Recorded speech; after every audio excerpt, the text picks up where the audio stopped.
El objeto que tiene este trabajo que tienen ustedes en mano es básicamente resolver un problema de carácter didáctico que se nos plantea.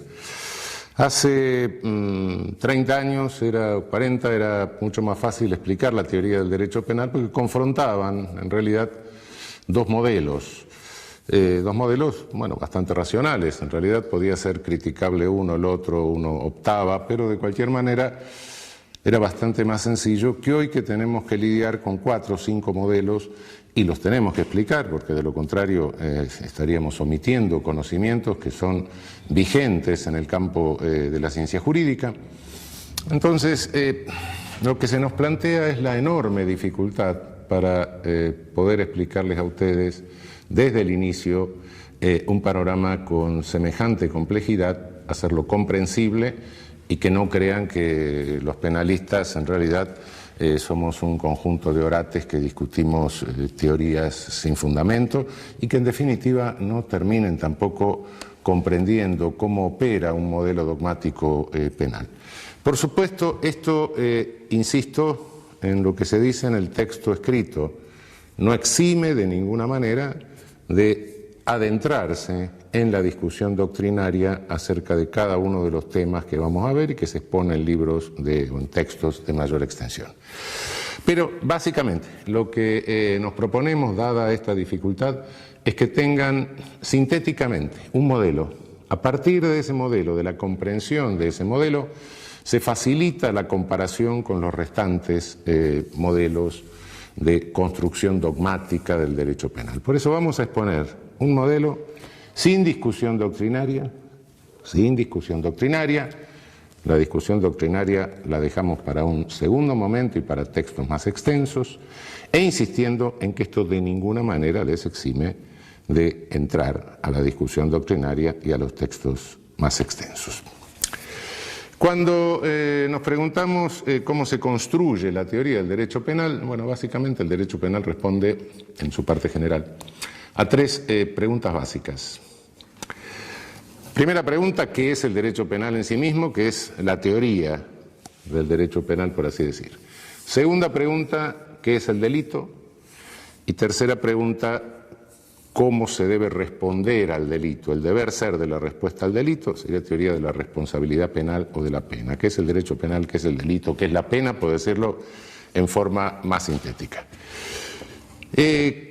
Debo comenzar por destacar que la expresión derecho penal es equívoca. Es equívoca no solo en el lenguaje corriente, sino también en el lenguaje jurídico, en el lenguaje técnico. Se la usa con un elevado grado de imprecisión. Y esto es a veces problemático. Por derecho penal se dice frecuentemente la ley penal. Cuando se dice el derecho penal no prohíbe tal cosa, se está refiriendo a la ley penal. Cuando se dice el derecho penal no puede resolver tal cosa, el derecho penal no puede resolver la toxicodependencia, por ejemplo. El derecho penal no puede resolver el problema ecológico. Lo que se está diciendo es el poder punitivo, el poder que se ejerce al amparo del derecho penal. Y cuando se dice el derecho penal no se ha ocupado de estudiar tal cosa, se está refiriendo a la doctrina penal, a lo que hacemos los juristas. Son 3 sentidos distintos, con 3 protagonistas distintos. La ley penal la hace el legislador, el poder punitivo lo ejercen las agencias ejecutivas del Estado, por así decir, la policía, y la doctrina penal, la teoría del derecho penal, la hacemos los profesores de derecho penal. Por supuesto, son 3 conceptos diferentes que se mezclan en el lenguaje, y a veces se responde a uno con referencia al segundo, etcétera, lo cual confunde el discurso. Tengámoslo claro de entrada: legislación penal es una cosa, ejercicio del poder punitivo, habilitado o no habilitado por la ley penal, es otra cosa, y en tercer término, derecho penal reservémoslo para la llamada, si les gusta, ciencia del derecho penal o saber jurídico penal. Hablé de poder punitivo. ¿Qué es poder punitivo? Poder punitivo es toda coerción del Estado que no persigue ni reparación, y que tampoco contiene un proceso lesivo en curso o inminente. Es decir, con esto le estoy diciendo que no estoy diciendo poder punitivo es, sino poder punitivo es lo que queda después que sacamos la coerción estatal reparatoria y la coerción estatal dirigida a contener un proceso lesivo o inminente. La coerción estatal reparatoria es la civil, es la del derecho privado. La que contiene un proceso lesivo, inminente o en curso es la del derecho administrativo. Dicho de otra manera, cuando alguien tiene una deuda, tiene una obligación de carácter civil, tiene que pagarla. Entonces lo que se hace, si no la incumple, es reparar, obligándolo a pagar o ejecutándole un bien con lo cual se repara. Esa es la coerción de carácter privado. La de carácter público, bueno, alguien me corre con un cuchillo por la calle, aparece un funcionario y lo para. Es la coerción que interrumpe. Lo que no entra dentro de ninguno de estos dos modelos y es coerción estatal, eso es poder punitivo. Por supuesto que es un concepto mucho más amplio de lo que normalmente se entiende por poder punitivo, porque no todo el poder punitivo se ejerce al amparo de leyes penales, a veces se disfraza. Hay poder punitivo que está legitimado por leyes penales, ese es el manifiesto, es el que realmente lleva el nombre de lo que es. Pero hay un poder punitivo latente, oculto, que se disfraza con otro discurso, se trata de legitimar de otra manera, es decir, la institucionalización prolongada, no por un momento de etapa aguda, es decir, la institucionalización psiquiátrica prolongada, por ejemplo, la internación de un adolescente en un instituto, apilar viejos en una viejoteca para ver si se deprimen y se mueren rápido. Todo eso es poder punitivo.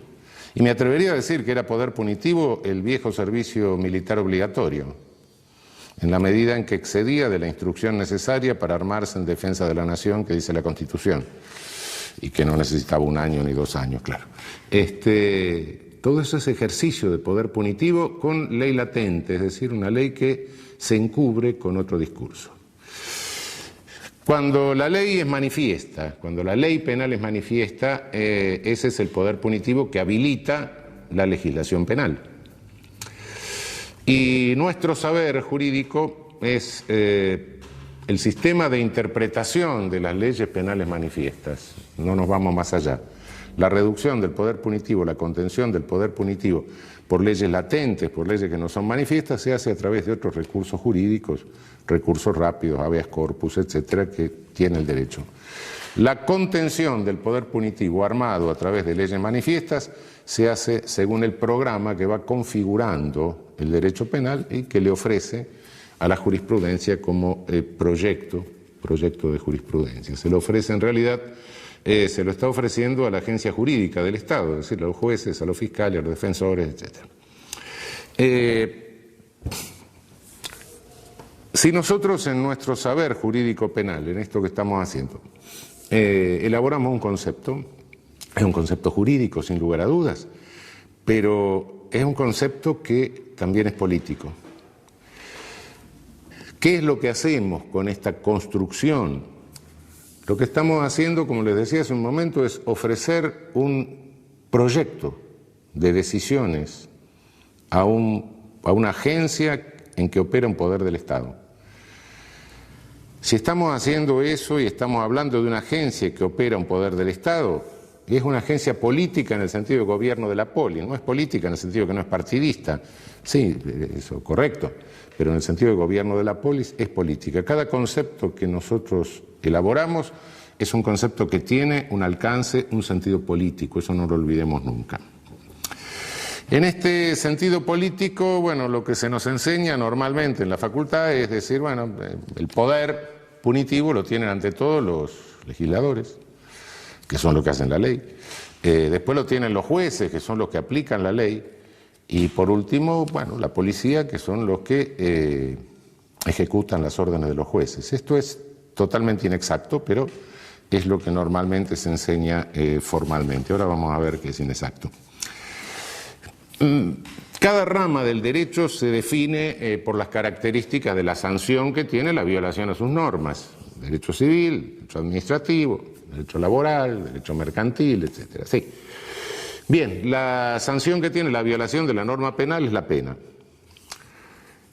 No voy a entrar a toda la crítica y a la exposición de las teorías de la pena, sino a decir qué son. Ese es el gran inconveniente que tenemos. Hay una vieja clasificación de teorías de las penas que viene desde 1830 más o menos, la pueden ver ustedes en algún texto más extenso con todas sus variables. Pero ¿qué son estas teorías de la pena? Es lo que a cada penalista se le ocurre que la pena debe hacer. Y en razón de lo que debe hacer, elabora toda la teoría del derecho penal. Lo que debe hacer la pena es la función que debe cumplir el poder punitivo habilitado por las leyes penales. ¿Vale? Lo que a mí se me ocurre que debe cumplir la pena. Por supuesto, este es el debe que está en mi cabeza, es el debe del deber ser. No es el ser de la pena, sino el deber ser, lo que a mí se me ocurre que es la función que debe cumplir, ese poder punitivo que habilito. Prevención general, prevención especial, positiva, negativa, retribución, lo que se me ocurra. Bien, pero el deber ser, si es que debe ser, es porque no es, o porque todavía no es. Y la pena no es como a mí se me ocurre, la pena es como es. Ónticamente, en la realidad, en el mundo. Si esto es así en el mundo, entonces, en la medida en que yo me sumo a una teoría de la pena, delido como debe ser la pena y construyo todo sobre la base de mi deber ser, le estoy haciendo un programa a las agencias judiciales, le estoy haciendo un programa político para que ejerzan su poder conforme a como yo entiendo que debe ser, pero que no es la pena. Y los estoy instigando a que apliquen penas que no son. Mirado desde el ser, el poder punitivo funciona exactamente al revés de la escala que dijimos hace un momento, legislador, juez, policía. Y funciona exactamente al revés porque el legislador lo que hace es lo que llamamos criminalización primaria, es decir, un proyecto de criminalización. Ahora, si ustedes agarran el Código Penal y en alguna noche de insomnio en la canícula, se leen toda la parte especial del Código Penal, todas las leyes penales especiales, se van a dar cuenta de que algunas de esas cosas hicieron en principio, pero en segundo término se van a dar cuenta de que en realidad si cada vez que se viola una norma o se cae en una descripción de esas, tendría que operar el poder punitivo, tendríamos que estar todos presos virtualmente. Entonces es un programa absolutamente irrealizable. Así como si el derecho civil se realizara perfectamente y cuando conflicto mínimo que se diera, voy a estacionar el auto, aparece un juez civil que me dice, no, el señor tiene prioridad y no usted que está mintiendo. Una sociedad totalmente ordenada. Si la norma penal se pudiera cumplir plenamente, sería invivible, directamente no separaría la sociedad, se paralizaría la sociedad. De modo que es un programa que tiene una extensión que es absolutamente inabarcable. Las agencias ejecutivas, las agencias de criminalización secundaria, es decir, las que individualizan a la persona que viola la norma y hacen recaer el poder punitivo sobre esa persona, tienen una capacidad operativa muy chica, muy limitada. Policía tiene capacidad limitada para investigar delitos, tribunales tienen capacidad limitada para investigarlos y, bueno, las penitenciarias, las prisiones tienen una capacidad de alojamiento también limitada, de modo que de ese enorme programa solo se puede realizar un pedacito. Este pedacito se llama selectividad. Tengo que elegir a quién criminalizo. Inevitablemente está forzada por el propio sistema una selección. Y esa selección no la hacen ni los legisladores ni los jueces, sino las agencias ejecutivas. El legislador es un señor que imagina una cosa, nunca sabe a quién se le va a aplicar el poder punitivo que habilita. A veces se le aplica el mismo. Los jueces no salen a la calle a buscar delincuentes ni a seguir violadores, ¿no? Quien selecciona es la agencia ejecutiva. Al juez le llega en auto oficial el seleccionado.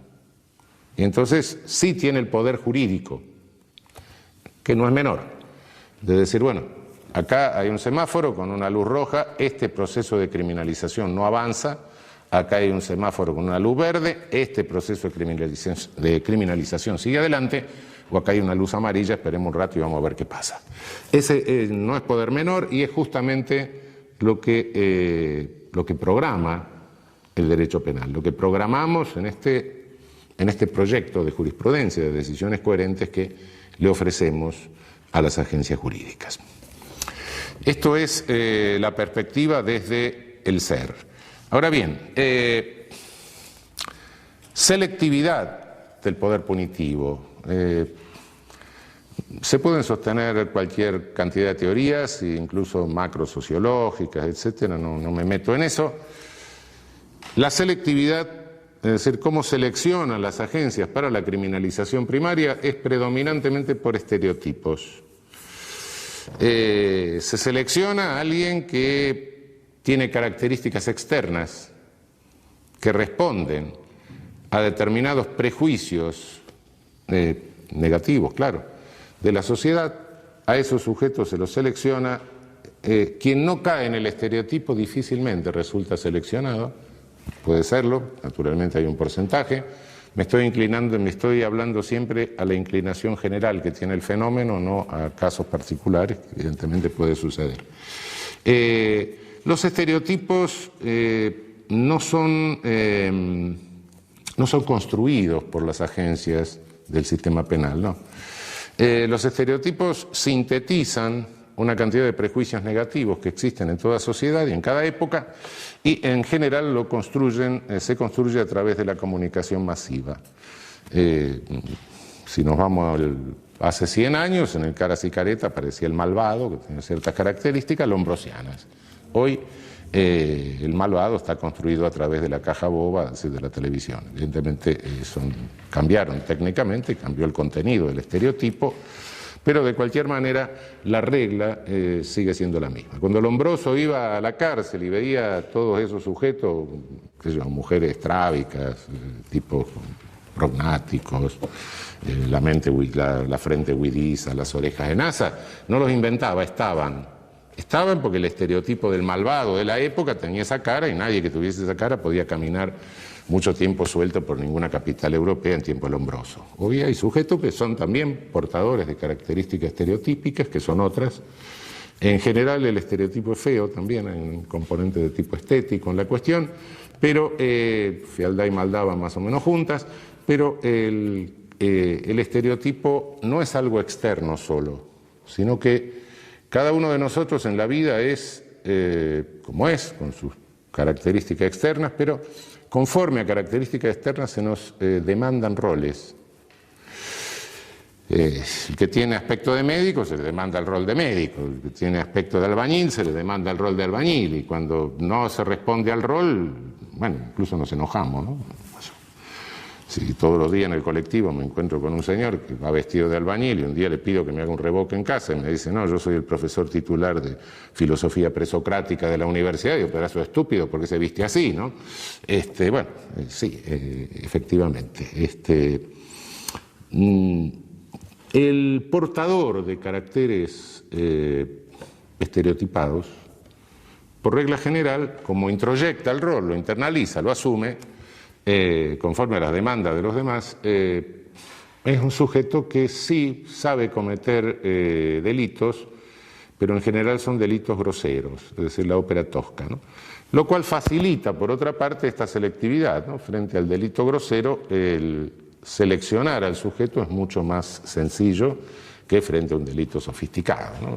Imagínense que es mucho más sencillo detectar a alguien que va vestido de ladrón, tiene cara de ladrón, se comporta como ladrón y además es una bestia que rompe un cristal de un auto para sacar el pasacassette, etcétera, es mucho más fácil criminalizar a ese sujeto que detectar toda una operación complicada, de una estafa altamente sofisticada, triangulación internacional, etcétera.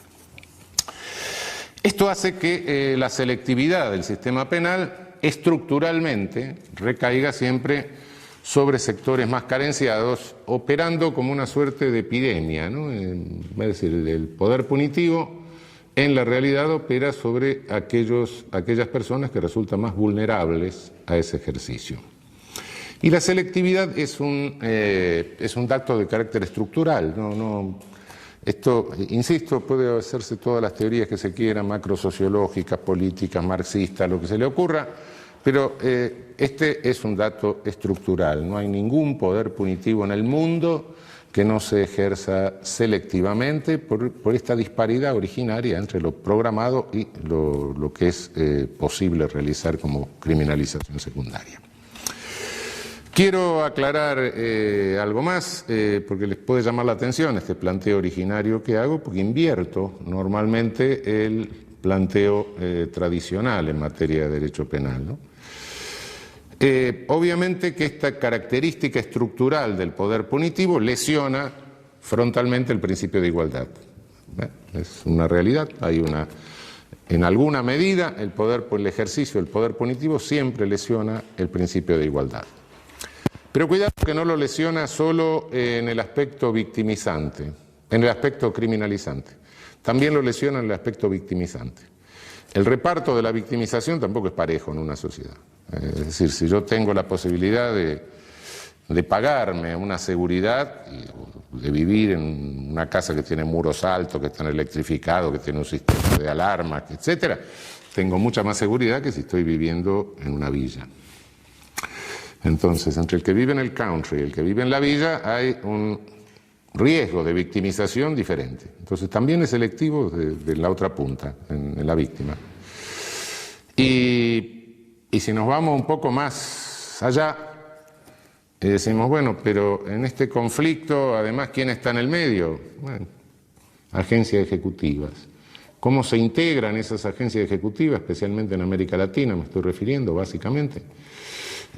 Bueno, con una selectividad también. Se seleccionan, sobre todo a nivel de tropa, a nivel de jerarquía más inferiores, se seleccionan personas de los mismos segmentos sociales que están más castigados por la victimización y por la criminalización. Si lo observamos desde afuera, da la impresión de que se dice, bueno, aquellos segmentos excluidos, marginados o más carenciados de la sociedad, da la impresión que hay una suerte de fomento para que se maten entre ellos y en tanto, bueno, no se puedan coaligar y no tengan protagonismo político. Naturalmente que se pueden pensar 10.000 conspiraciones. No, lo cierto es que es así. No creo que haya nadie con una máquina pensando esto, programando esto. Si lo hubiese, habría que darle el premio Nobel al mal, pero no creo que eso exista. Pero sí, no creo en conspiraciones, pero sí creo en funcionalidades. Y la funcionalidad sí existe. Bueno, llegó la hora, frente a esta realidad de qué es la pena, preguntarnos qué nos incumbe a los penalistas al hacer la teoría del derecho penal, ¿no? ¿Qué es el poder punitivo? Bueno, en el ámbito de la sociología se discute muchísimo. La pena en lo óntico, en lo real, cumple una función plural, como se puede deducir de esto que estoy diciendo. La discusión en este ámbito es una discusión muy viva, en el ámbito sociológico, pero básicamente la pena es un hecho político. El poder punitivo es un hecho político, no jurídico. Un viejo penalista latinoamericano, quizá una de las figuras más interesantes del penalismo latinoamericano del siglo XIX, Tobías Barreto, que fue profesor en la Universidad de Recife, en el norte de Brasil, decía, el fundador de la Escuela de Recife, decía que la pena es un hecho político, la pena es como la guerra, decía. Y efectivamente la pena es como la guerra. La podemos deslegitimar, podemos decir que no tiene sentido, puede haber todas las teorías abolicionistas que se quiera, pero el poder punitivo queda ahí, como la guerra está deslegitimada. Desde la Carta de las Naciones Unidas está deslegitimada, pero abrimos el diario y vemos lo que pasa en el mundo. La guerra existe, el poder punitivo existe. No porque la guerra la deslegitimen los internacionalistas en sus tratados va a desaparecer, ¿no? Existe. Para que desaparezca hay que hacer otra cosa, no escribir tratado de derecho internacional. Y para que el poder punitivo se reduzca y desaparezca, también hay que hacer otra cosa, no escribir tratado de derecho penal. Yo no sé si tenía razón, quién era que tenía razón, si la guerra es la continuación de la política por otros medios, la política es la continuación de la guerra por otros medios. No sé si era Clausewitz o Foucault, pero evidentemente hay una función de contención que cumple el derecho, distintas ramas, pero el derecho, frente al fenómeno de la guerra y frente al fenómeno del poder punitivo. Frente al fenómeno de la guerra está el derecho internacional humanitario como parte o capítulo de los derechos humanos, ¿no? La teoría de los derechos humanos. Derecho internacional humanitario concretado internacionalmente en los convenios de Ginebra. No hay que matar prisioneros, hay que darle determinada alimentación con calorías, no se puede dejar que se mueran los náufragos, etc. La agencia encargada de ejecución de esto es la Cruz Roja Internacional. Nadie discute la función humanitaria de la Cruz Roja Internacional, que trata de controlar los aspectos más crueles de la guerra, en la medida de su poder limitado. Nadie impugna la legitimidad de la Cruz Roja Internacional porque no haga desaparecer la guerra. Bueno, no puede hacer lo que no tiene poder para hacer, hace lo que puede. Bueno, la Cruz Roja del momento de la política es el derecho penal. Nuestra función es una función de contención del ejercicio del poder punitivo. No estamos para legitimar el ejercicio del poder punitivo. El fenómeno jurídico no es el poder punitivo porque es un fenómeno político. El fenómeno jurídico que nos incumbe básicamente es la contención del ejercicio del poder punitivo para que no se desbande. Cuando el poder punitivo se desbanda, viene la masacre, viene el genocidio. Entonces no es menor nuestra tarea, quizás por ser una tarea tan cercana se pasa por sobre la tarea y se va a la legitimación. No es nuestra tarea legitimar un poder que no ejercemos. No lo ejercen las agencias jurídicas. Lo único que pueden hacer las agencias jurídicas, lo único que pueden hacer los jueces, un poder judicial, es contener el ejercicio del poder punitivo para evitar la masacre, para evitar el genocidio. De este modo, cuando me preguntan qué es la pena, respondo no sé. No sé. Es un hecho político. Los sociólogos se ocuparán de ver las distintas implicancias que tiene este hecho político. Lo que a mí me interesa es saber cómo lo contengo, cómo lo limito, cómo lo acoto, cómo evito que este hecho político se me convierta en una masacre. Esto yo la llamo una teoría agnóstica, una posición agnóstica respecto de la pena. Agnóstica en un sentido metafórico, aunque a veces no tan metafórico, ¿no? Porque la pena o el poder punitivo, como toda idolatría, tiene fanáticos. La idolatría es un dios falso, ¿no? Y el poder punitivo es un dios falso. Si uno cree en lo fanático del poder punitivo, resulta que el poder punitivo va a salvar el Amazonas, el poder punitivo va a evitar la guerra nuclear, el poder punitivo va a controlar el terrorismo, el poder punitivo va a curar las toxicodependencias, el poder punitivo es omnipotente. Y si es omnipotente, es Dios. Entonces, guarda, es un ídolo, es un falso Dios. Y como les decía, sí, tiene sus integristas, sus fanáticos, ¿no? Frente a ese falso ídolo, creo que es preferible que el derecho penal adopte una posición completamente agnóstica. Yo no sé para qué sirve, a veces sirve para algo, a veces no sirve para nada, y a veces realmente, y sobre todo si se desbanda, se convierte en un poder genocida, en un poder masacrador. Desde un punto de vista sociológico, un Estado totalitario, un Estado autoritario, no es más que un Estado en que las agencias ejecutivas, que son las que llevan a cabo el poder punitivo, operan sin control. que era la KGB stalinista, que era la Geheimnische Staatspolizei, la Gestapo. Policías sin control. Entonces, lo que tenemos que hacer es controlar. Nuestra función es la función controladora, la función acotante, la función limitadora del ejercicio del poder punitivo.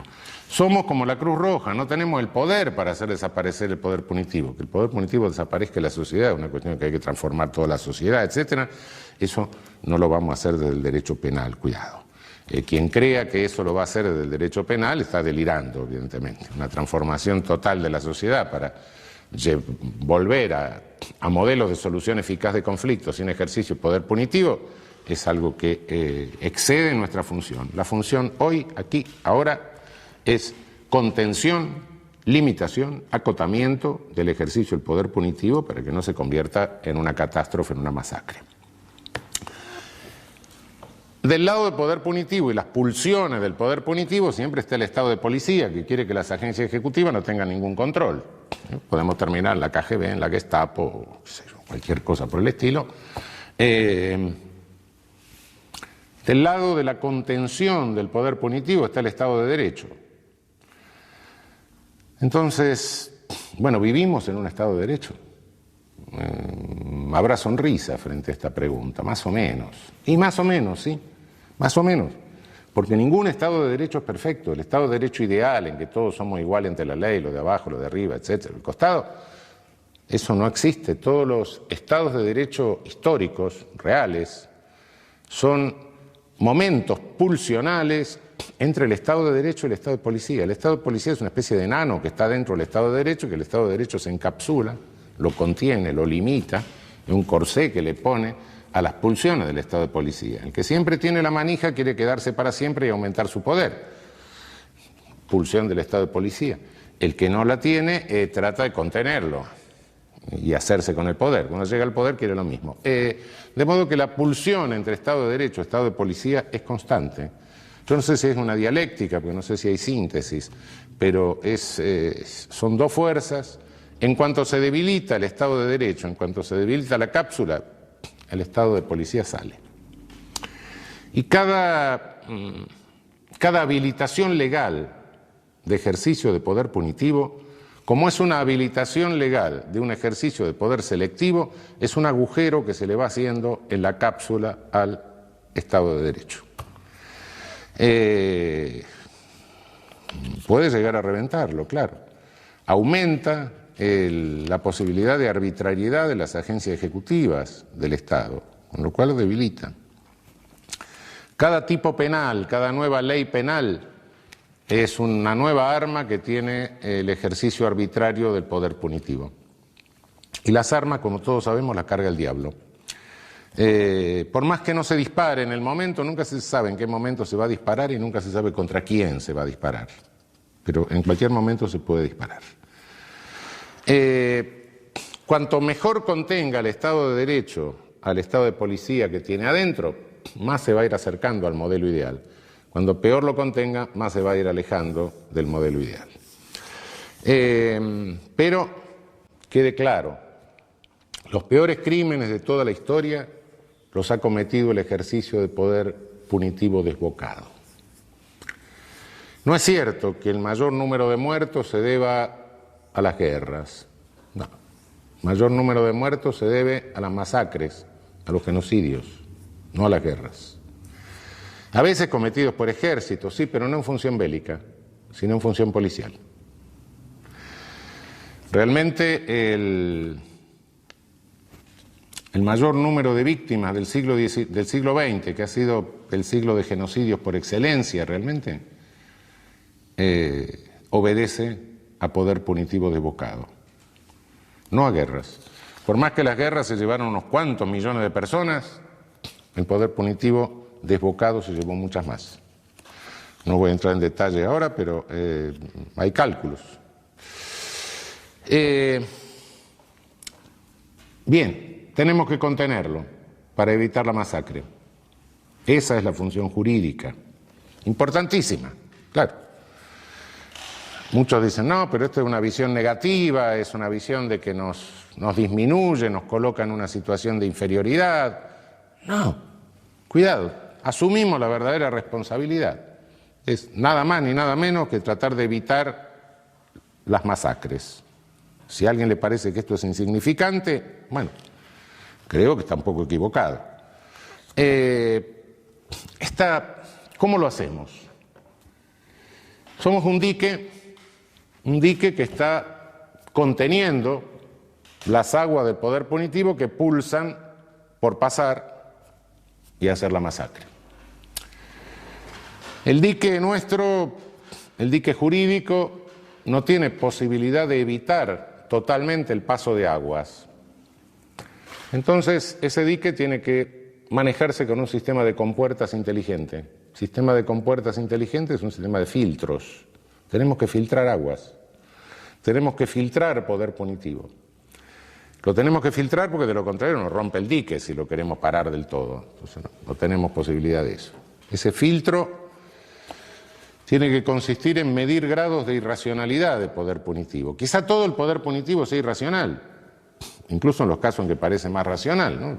Un señor está sentado leyendo el diario, viene el vecino, le da un hachazo, nos parece todo racional el ejercicio de poder punitivo. Sí, bueno, pero en definitiva, si lo pensamos un poco, nos damos cuenta de decir sí.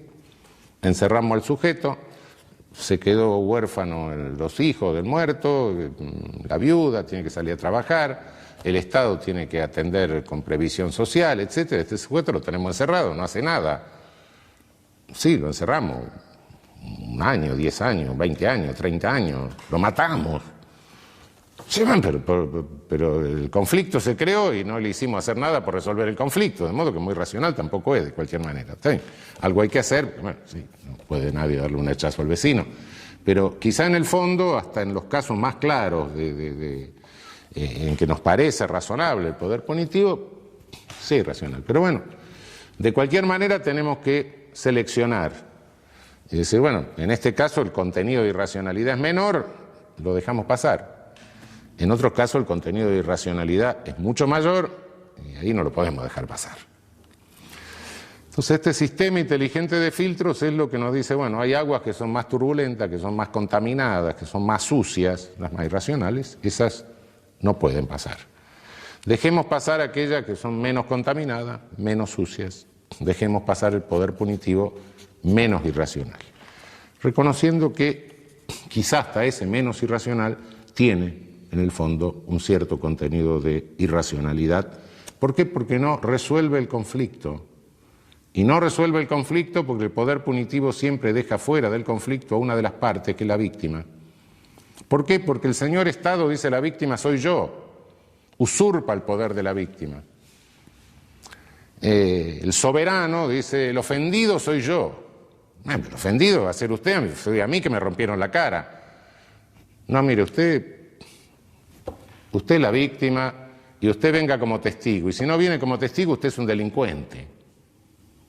Entonces el conflicto no se resuelve. Por eso en el fondo hay siempre un cierto grado de irracionalidad. Contener el poder punitivo de esta manera, en este momento, tiene una alta importancia. Muchísima importancia. ¿Por qué? Porque domina en el mundo un discurso único de medios que propugna la venganza y el desenfreno de todo poder punitivo.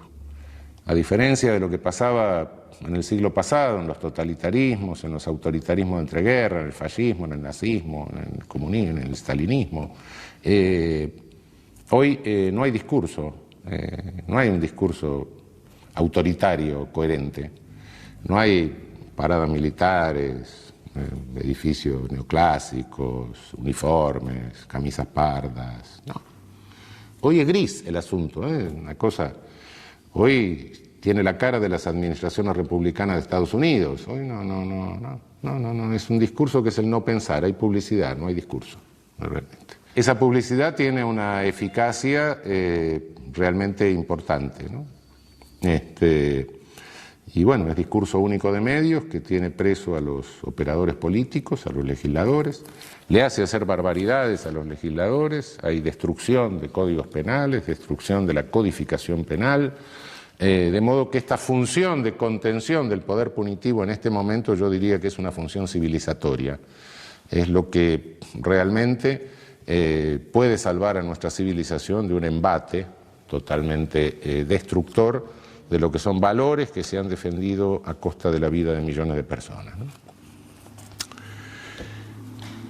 Esta es la función de nuestro saber, es la función en razón de la cual construimos la teoría del derecho penal.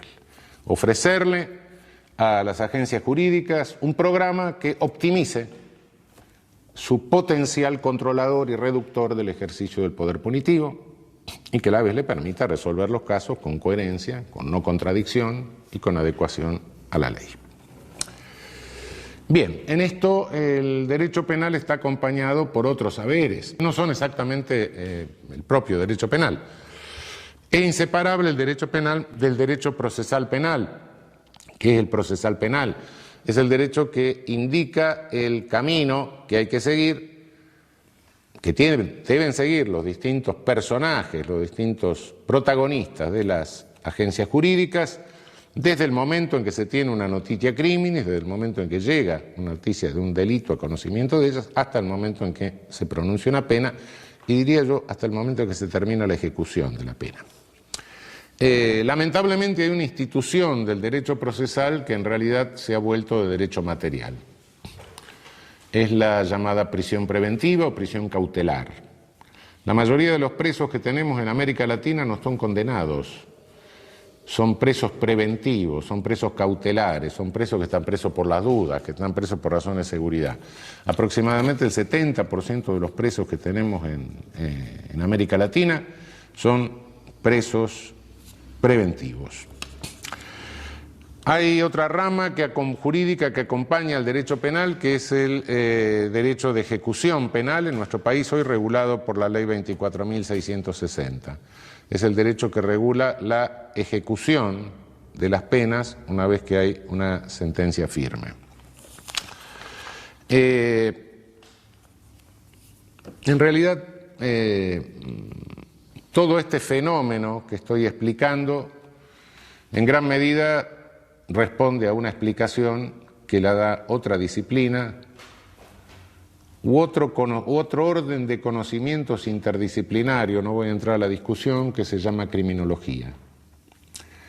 La criminología es el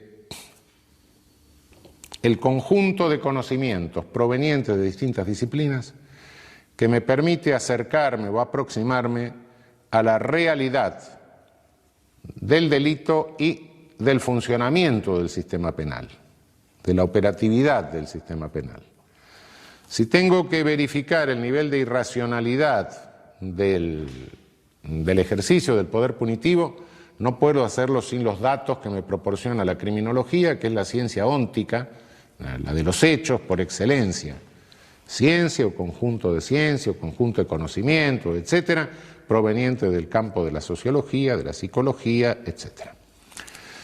Por supuesto que este conjunto de conocimientos también fue manipulado ideológicamente a lo largo de la historia, como lo pueden ver ustedes en lecturas más extensas, no me voy a ocupar hoy de la cuestión, pero indiscutiblemente si el derecho penal no puede prescindir de la información acerca de los efectos reales de sus decisiones.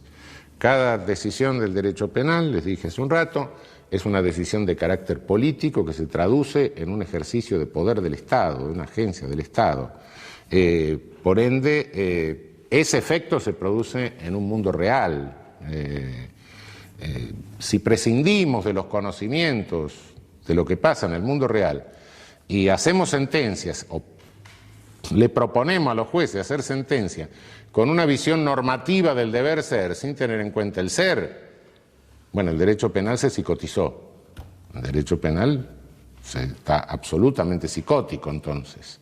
No nos interesa lo que pasa en la sociedad, nos interesa la coherencia normativa de lo que estamos haciendo.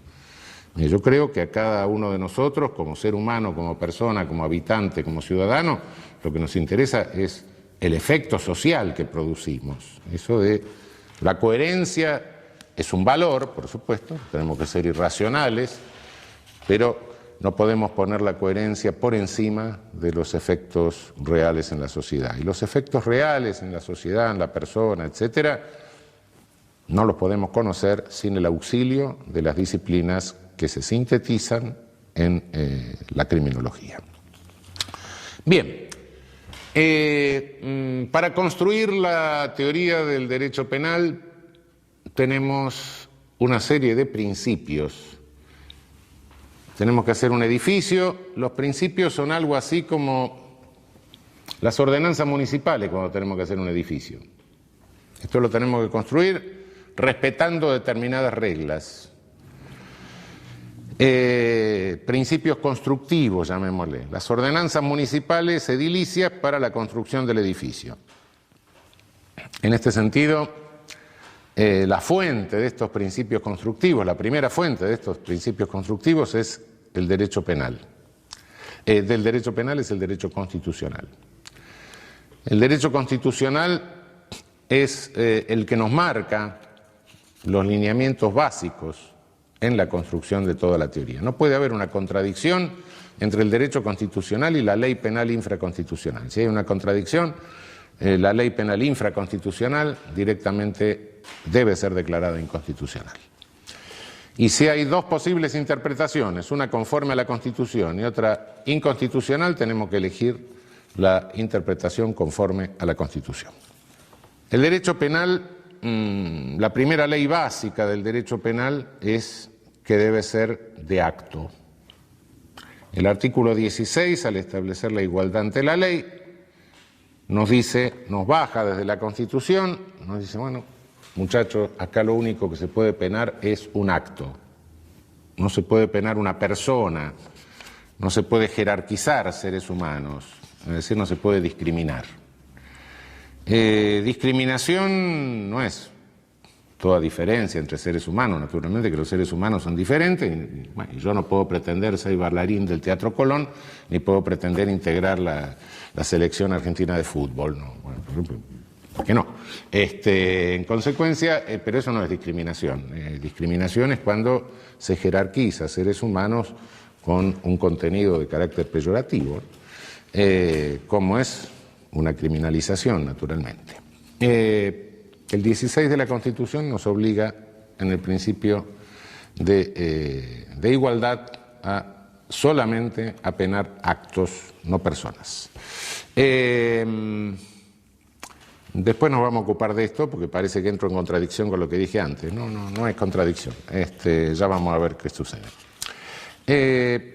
Los mandatos fundamentales se deducen de la Constitución. Para clasificarlos de alguna manera, no niego que puede haber otros criterios de clasificación, solo es un criterio de tipo expositivo. Yo diría que hay tres órdenes de reglas constructivas, tres mandatos fundamentales, digamos, de los cuales se derivan otros. El mandato de legalidad, el mandato de respeto elemental a los derechos humanos y el mandato derivado del principio republicano de gobierno. Del mandato de legalidad se deriva la legalidad formal,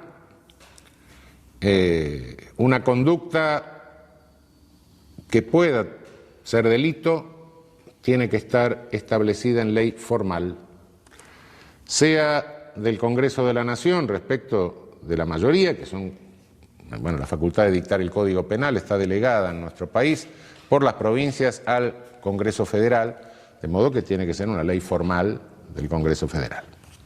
El Ejecutivo no puede crear leyes penales por decreto, el único que puede crear es el Congreso Federal, salvo las leyes provinciales que se reservaron las provincias, como en materia de prensa, por ejemplo. Delitos de prensa no pueden ser tipificados por el Congreso Federal. Acá el Congreso Federal se ha excedido muchas veces, pero no importa. ¿Se plantea algún problema con la llamada ley penal en blanco, la Blankengesetzbindung? Son leyes en que la ley remite a otra ley, manda a otra ley. El que violare los reglamentos, el que violare las normas sancionadas para tal cosa. Cuando la otra ley es una ley propia del Congreso de la Nación, del Congreso Federal no hay problema. El problema es cuando remite a ordenanzas municipales, a decretos del Poder Ejecutivo, la ley de drogas, la ley de armas, etc.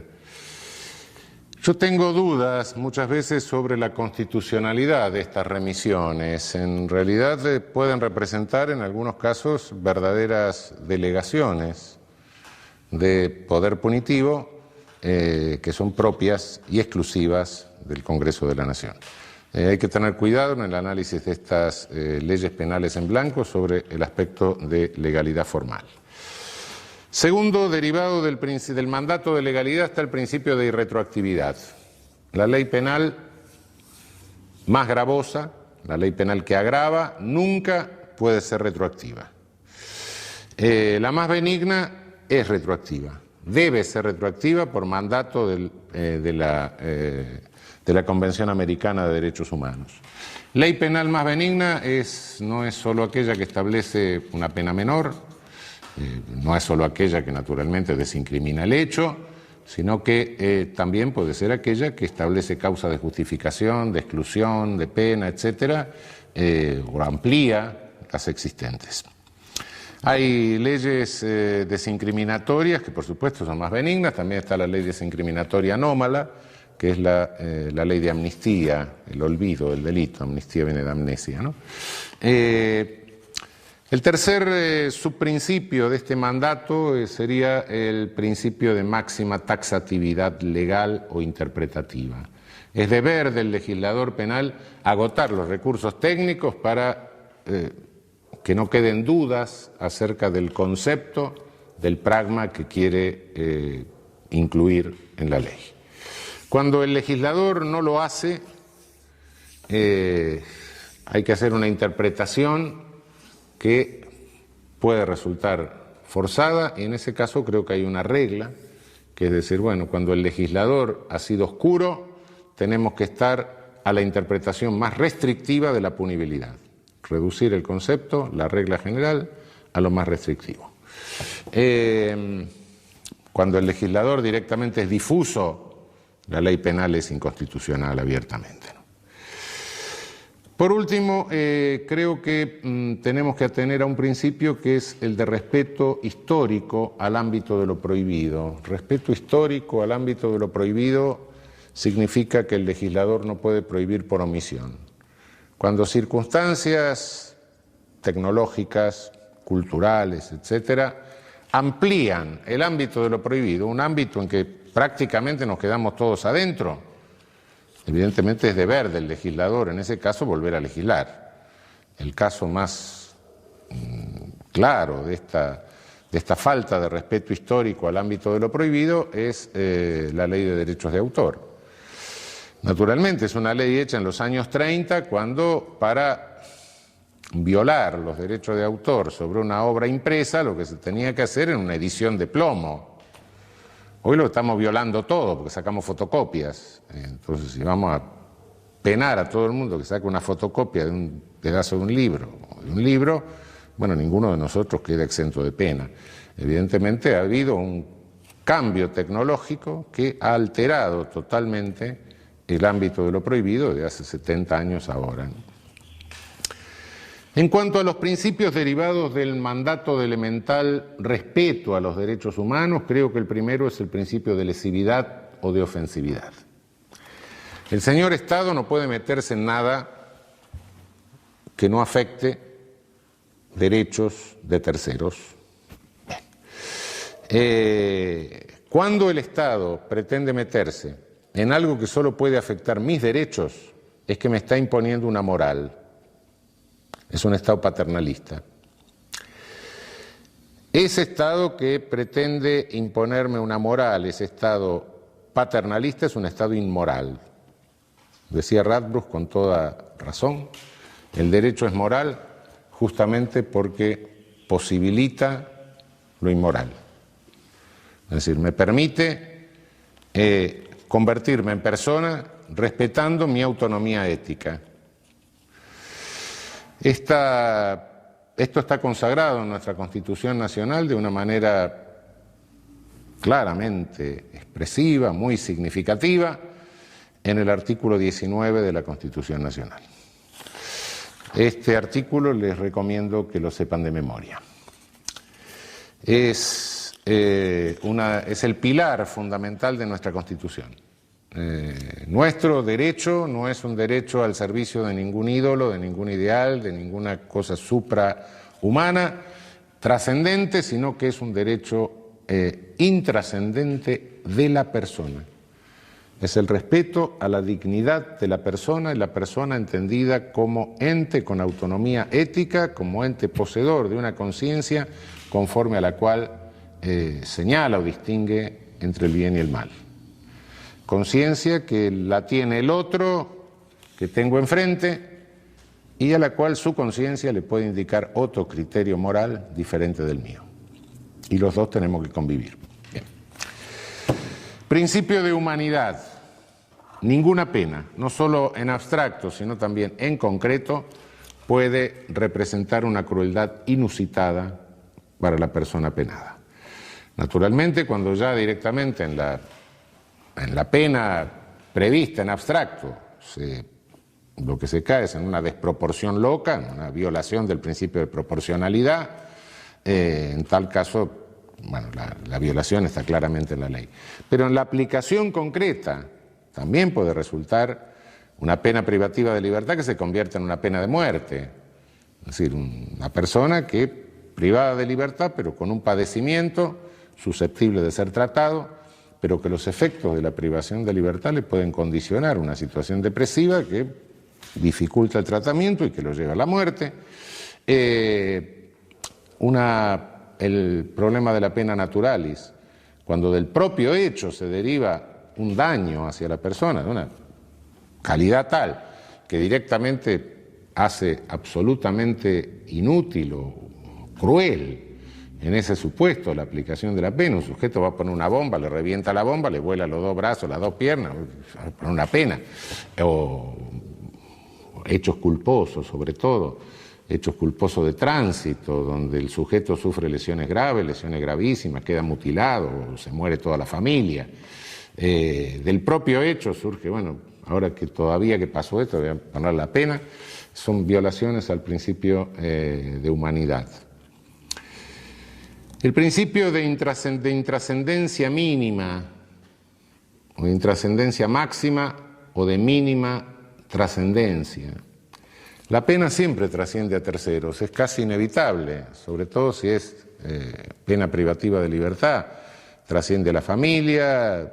Si el sujeto es un comerciante, un industrial, la pena puede trascender a su actividad y por ende trascender a empleados, trabajadores, etcétera.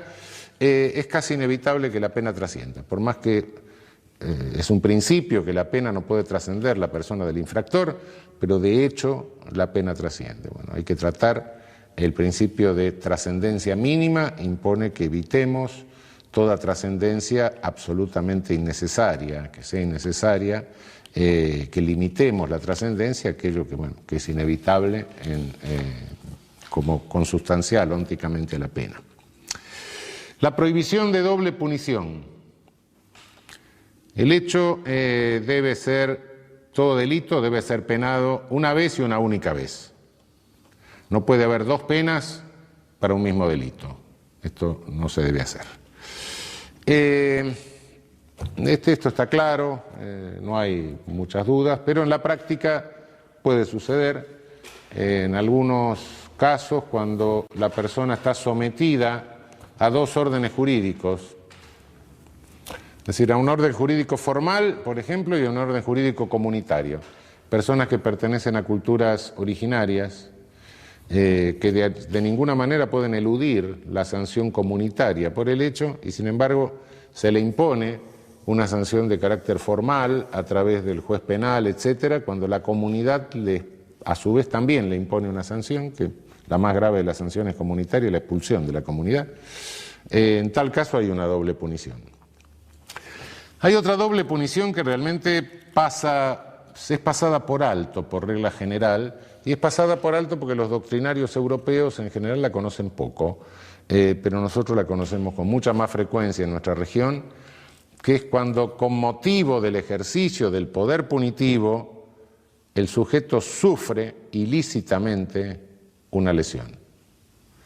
Violencia carcelaria, contracción de alguna enfermedad en el ámbito carcelario, violencia policial en el momento de la detención, violencia policial innecesaria, tortura, apremios ilegales. Son penas ilícitas, sí, pero las penas ilícitas son penas, no hay nada que hacerle. Será ilícita, pero eso no le quita el carácter de pena. Es como consecuencia del delito que no ha sido mi tía la que ejerció eso, sino el mismo Estado que con su coerción le infirió esa sanción. Ilícita, sí, ilícita, ¿qué iba a hacer? No, yo solo como Estado me responsabilizo de lo que mis dependientes hacen en forma lícita.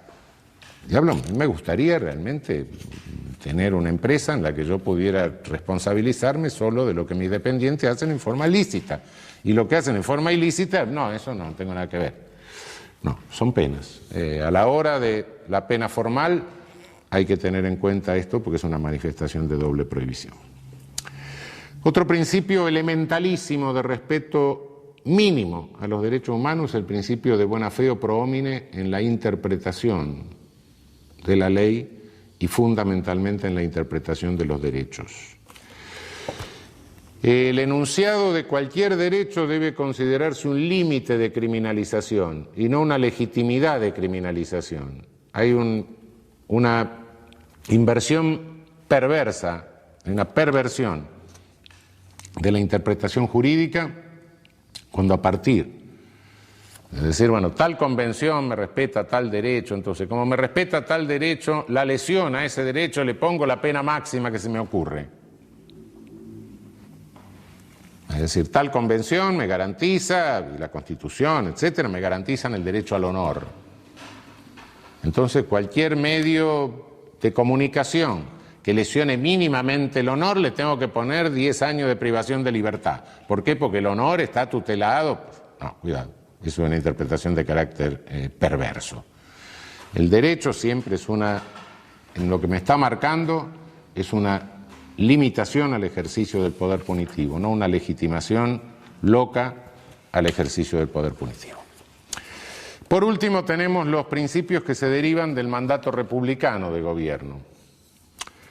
Hay un principio muy poco trabajado que es el acotamiento material. Realmente da la impresión de que el legislador penal puede tipificar cualquier cosa, puede combinar con pena cualquier cosa. Y de hecho, históricamente esto ha sucedido. Si ustedes se fijan, todas las declaraciones de derechos que tienen ahí en el apéndice de la Constitución, van a ver que cuando llega la parte penal, sobre todo se la delimita formalmente. Porque el contenido, la limitación al legislador en cuanto al contenido de lo prohibido, está muy poco trabajada. El principio de lesividad, etcétera. Bueno, pero ¿qué bienes jurídicos? ¿Qué tipos de conductas? Yo creo que esto requiere, y sobre todo requiere en tiempos como en los últimos 30 o 40 años, que son tiempos de inflación penal, se pena todo, se mandan mensajes a través de leyes penales, como no se sabe cómo resolver los problemas, se lo pone en la ley penal, se va a poner el cáncer, el SIDA en cualquier momento en la ley penal, como solución, lo penamos. Bueno, se está cayendo en una irracionalidad, en una amplificación de los tipos penales. Hace 60, 70 años, bueno, intuitivamente más o menos todos, y diría que casi todos los habitantes del país, más o menos, que sabían leer y escribir, intuitivamente, no técnicamente, pero había 40, 50 delitos de lo que todos sabíamos más o menos que eran delitos. Hoy directamente no lo sabemos los profesores de Derecho Penal, no lo saben los jueces, que de repente dictan sentencias en base a legislación penal derogada. Es decir, directamente se ha convertido esto en una monstruosidad, producción de leyes penales cotidiana, lo cual, bueno, ha descodificado toda la legislación y ha causado. Frente a esto, creo que tenemos que profundizar, que sería tarea inmediata de la doctrina penal, del derecho penal, profundizar el principio de acotamiento material. Básicamente creo que habría que proscribir toda habilitación de poder punitivo que sea absolutamente inidóneo, groseramente inidóneo para obtener el fin proclamado, ¿no? Si tuviera que ejemplificar con un caso de absoluta inidoneidad para obtener el fin proclamado, diría que la punición del consumidor de un tóxico prohibido para evitar la toxicodependencia y el tráfico de tóxicos prohibidos. Es un absurdo, por supuesto. Naturalmente, hay quien dice, no, porque si no hay consumidores no va a haber tráfico. Bueno, sí, saquemos la frontera para que no haya contrabando.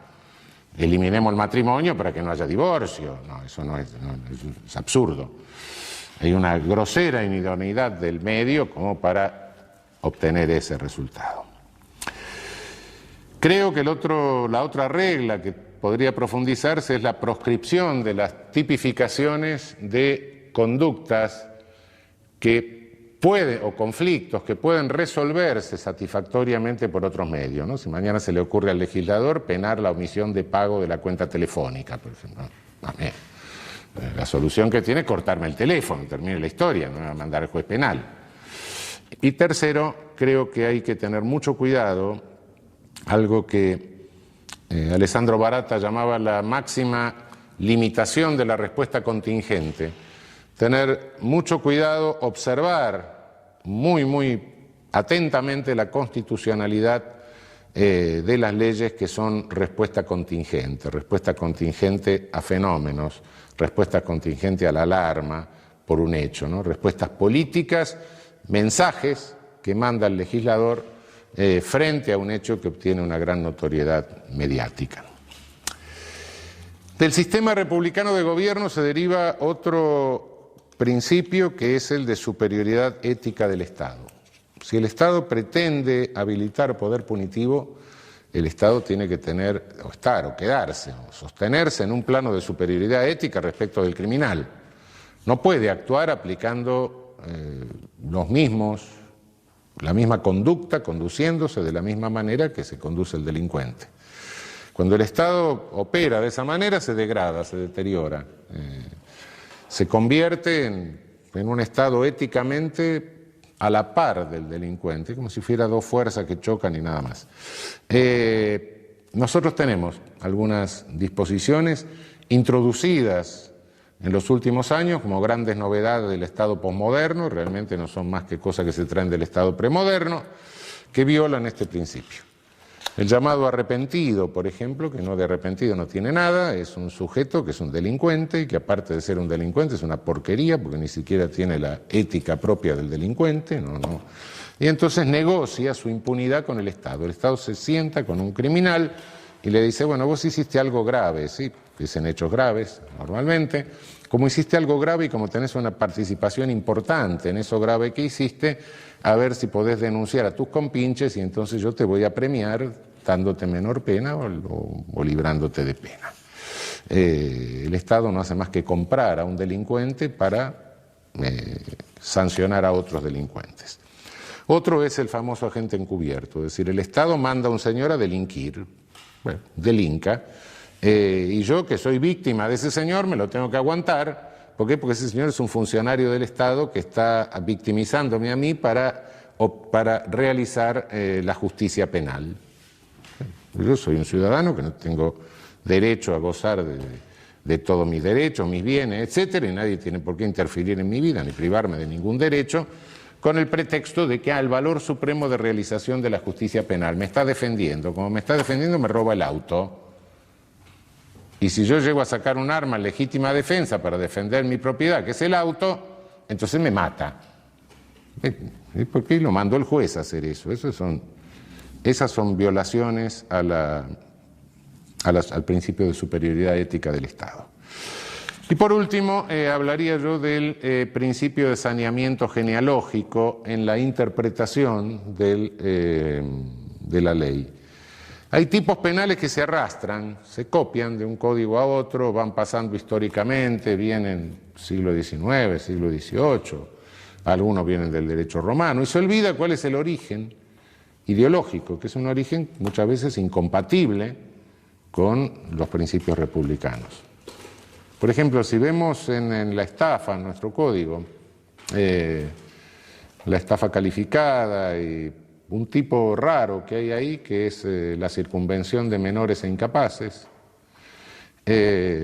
Aparentemente es un tipo que se ha estudiado poco, pero cuando lo analizamos y vemos genealógicamente de dónde viene, ese tipo fundamentalmente proviene del Código Napoleón y proviene de prejuicios antisemitas. Ese es el origen. Lo cual, bueno, naturalmente uno lee el tipo, parece que es un tipo inofensivo, pero genealógicamente es un tipo antisemita. Por último, después nos vamos a ocupar de esto más en detalle, el principio de culpabilidad. A nadie, el principio republicano de gobierno impide que se pueda penar a cualquiera si no se le puede reprochar personalmente, si no se le puede formular un reproche personal por el injusto que ha cometido. Después vamos a desarrollar esto más ampliamente. Es decir, a nadie se le puede penar por la mera causación de un resultado. El versare in rei licita quería la causa, quiso el efecto, quiso el resultado. Esto no puede funcionar en función del principio republicano. La pena tiene que estar fundada en un reproche personal que se le puede formular al sujeto porque habiendo tenido la posibilidad de realizar una conducta, realizó otra. Bien, hasta acá hemos visto concepto de derecho penal, la teoría, la tesis acerca del poder punitivo, de la pena. Hemos visto los principios constructivos del edificio, las ordenanzas municipales que tenemos que respetar a la hora de construir nuestro edificio teórico. Bueno, ¿y qué ámbito de vigencia espacial tiene esto? Bueno, el derecho penal que construimos, lo que proponemos, tiene una vigencia espacial que se funda básicamente en la territorialidad, se aplica sustancialmente en el territorio.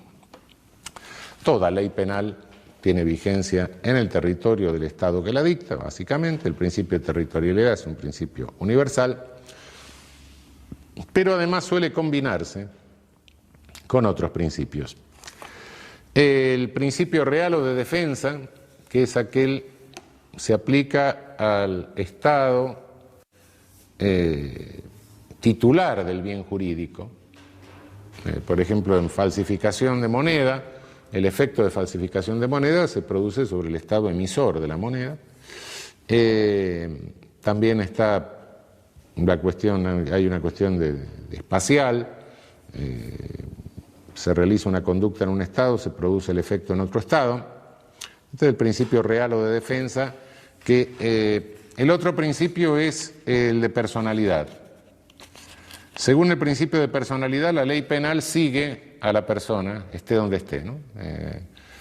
Es el principio de personalidad activa, es decir, sigue al infractor lo sigue el derecho penal de su país, aunque cometa el delito en otro lado, pero también el principio de personalidad pasiva, la víctima. La nacionalidad de la víctima determina la ley aplicable al victimario. Nuestra ley positiva no reconoce principio alguno de nacionalidad o de personalidad, ni activo ni pasivo. Y por último tenemos el principio universal. En casos de delitos contra el derecho de gentes o delitos de lesa humanidad, artículo 102 de nuestra vieja Constitución de 1853, artículo 118 actual, que es exactamente el mismo texto del 102 de la Constitución originaria. En caso de delito contra el derecho de gentes, corresponde el juzgamiento a los tribunales federales de nuestro país. Este es el principio universal. Cuando un sujeto comete un delito de lesa humanidad, puede ser juzgado por cualquier Estado. El Estado que lo agarra, lo juzga. Principio de derecho internacional público, consuetudinario en su origen, hoy sancionado a través de convenciones internacionales. En el derecho internacional, la costumbre es fuente del derecho. Y es obvio que el principio universal, en nuestro caso, era este ius cogens, era este derecho consuetudinario. En la Constitución de 1853 está reconocido este derecho consuetudinario, contra lo que dicen muchos hoy, y está reconocido porque el principio universal en la Constitución de 1853 emergía del derecho internacional consuetudinario porque no había convenciones. Entonces queda claro que nuestra Constitución desde sus orígenes reconoce la fuente consuetudinaria del derecho internacional y por ende del derecho internacional penal. El derecho penal internacional es un fenómeno que se produce a partir de del final de la Segunda Guerra Mundial, Tribunal de Nuremberg, Tribunal de Tokio, tribunales establecidos por los vencedores, tribunales ad hoc, tribunales especiales creados por Naciones Unidas, mucho más acá, que fueron los tribunales ad hoc para la ex Yugoslavia y el tribunal ad hoc para Ruanda, crímenes de lesa humanidad cometidos en territorio de los Balcanes y en África, en Ruanda. Y finalmente tenemos el derecho penal internacional, o internacional, sí, derecho penal internacional, que es el de, el instrumento último es el Estatuto de Roma, que crea el Tribunal Internacional, el Tribunal Penal Internacional. Se discute la función de la pena en el derecho penal internacional. Yo creo que la pena no cambia de ninguna manera su carácter. El poder punitivo no pierde el carácter selectivo por el hecho de internacionalizarse. Conserva todo su carácter selectivo, más aún quizás se agudice, porque entran factores políticos. Sin lugar a dudas que a un tribunal penal internacional va a dar a alguien que perdió el poder. Sí, mientras lo tiene, no. Lo cual agudiza la característica selectiva que tiene el ejercicio del poder punitivo. ¿Significa esto que la pena, por esta razón, la pena del derecho internacional penal no tiene ninguna utilidad? No, yo creo que la tiene. Creo que la tiene en dos sentidos. Primero, diría que puede poner orden, es susceptible de poner un poco de orden en algo que si se va de la mano puede resultar terriblemente caótico, como sería el caso de la aplicación indiscriminada del principio universal. Si a cada uno se le ocurre empezar a penar al jefe de Estado vecino que encuentra en su territorio, bueno, vamos a tener un pequeño problema. El derecho universal, el principio universal es un principio generoso, pero en el cual hay que tener bastante cuidado en su aplicación, porque la calificación la puede hacer el Estado que ejerce la competencia o la jurisdicción, y en tal caso esto puede resultar caótico. Creo que eso permite poner bastante orden en la cosa. En segundo término, creo que hay algo que después lo vamos a ver un poco más claro al hablar de culpabilidad. A medida que mayor es el ilícito, a medida que mayor es el esfuerzo que el infractor realiza para ponerse al alcance del poder punitivo, menor es el poder que tenemos las agencias jurídicas para contener el poder punitivo. Esto lo verificamos históricamente. Cuando el infractor que ha hecho un enorme esfuerzo por alcanzar el poder punitivo, del genocida, es ejecutado por una víctima, o por varias víctimas, el poder punitivo frente a este ejecutor, frente a la víctima vengadora, si se quiere decir, se encuentra muy limitado, muy acotado. Esto se verifica históricamente, ¿no? Colgaron a Mussolini en la plaza de Dongo, y bueno, ¿cómo terminó la cosa? Y terminó que unos cuantos años después el tribunal de Como dijo, mire, como no se había terminado la guerra, entonces fue un acto bélico. ¿Por qué? Porque, bueno, porque 2 y 2 son 5. ¿Qué pasó con los armenios que mataron a los genocidas turcos en Alemania? Y lo declararon inimputable. Es decir, no tenemos, pierde la agencia jurídica la autoridad ética para contener el poder punitivo. Entonces se nos da una disyuntiva, se nos da Dongo o Nuremberg. El sujeto se sale de la comunidad, el genocida pierde la condición de persona, se sale de la comunidad. Es un sujeto al que cualquiera le puede hacer cualquier cosa, se queda, pierde la paz, es la vieja pérdida de la paz, la Friedlosigkeit. Es un sujeto que queda sin protección comunitaria, pierde la condición de persona, hay que hacerle recuperar la condición de persona, decirle, por grave que sea lo que hiciste, de cualquier manera sos una persona y te vamos a juzgar con mínimas garantías. Por supuesto que no recuperaron mucho la condición de persona los que ahorcaron en Nuremberg, ¿no? Bueno, pero lo que se está haciendo ahora con el Estatuto de Roma, que marca una pena máxima de 30 años, lo que se está haciendo, lo que se hizo con los tribunales ad hoc de la ex Yugoslavia, lo que se hizo con el tribunal ad hoc de Ruanda, es decirle, hacerle recuperar la condición de persona y por otra parte evitar una reacción de carácter que es de una horda. Es decir, si nos paramos frente a un genocidio, nos paramos como civilización, no nos paramos como horda. Si tenemos que elegir entre Dongo, colgar a Mussolini pata abajo, cabeza abajo, etc., y Nuremberg, y bueno, elijamos Nuremberg. Por lo menos en Nuremberg no se mató a la amante de Mussolini, a Claretta Petacci, ni al hermano. No. En Nuremberg mataron a los que tuvieron que matar. Y condenaron a los que tuvieron que condenar y absolvieron a algunos. Bueno, está bien. Con mínimas garantías, sí, cierto. Pero bueno, se evita el acto vandálico, el acto, se recupera de alguna manera la condición de persona del genocida, del criminal contra la humanidad.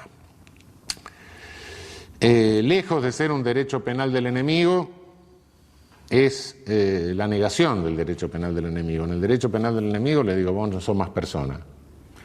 Aquí se le dice, pese a lo que hiciste, sos persona, vení que te voy a juzgar con mínimas garantías, por lo menos. No voy a dejarte librado a una horda asesina. Bien, con esto cerramos el panorama de la primera pregunta de qué es el derecho penal. Hemos visto la noción de derecho penal, los principios constructivos del edificio teórico del derecho penal, hemos visto